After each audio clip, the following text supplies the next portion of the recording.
Það var annar liður á dagskrá breyting á sorphirðu samþykkt Akureyrarbæjar til málsteku bæjarfulltrúi Brynja Hlíf Þorsteinsdóttir.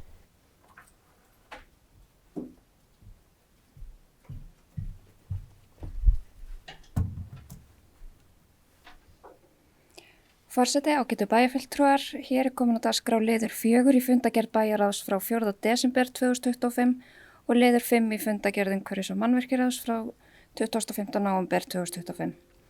Lögðu fram breyting á samþykkt meðhöndlun úrgangs í bænum. Breytingarnar felast í því að uppfæra og skýra sorphirðu samþykkt Akureyrarbæjar með það að markmiði að samræma reglur við núverandi þjónustu, efla öryggi og tryggja skilvirkara verklag. Helstu breytingarnar eru eftirfarandi. Fyrirkomulagi sérmerktra poka er formlega hætt og tilfellandi blönduðum heimilisúrgangi skal skila á gámasvæði. Fjarlægðarkrafa að ílátum er einfölduð og hámark verður 15 metrar frá þeim stað þar sem að sorphirðubíll getur stöðvað. Ákvæði ílát eru skýrð og rýmkuð, þar á meðal heimild sveitarfélagsins til þess að ákveða tegundir, stærðir og fjölda íláta. Íbúar geta óskað breytinga að uppfylltum skilyrðum og með samþykki.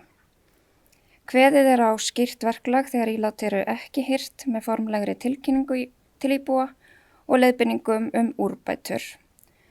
Og svo eru reglur þyngd og aðgengi íláta hertar, meðal annars með ákvæðum flutning íláta tröppur og notkun rampa.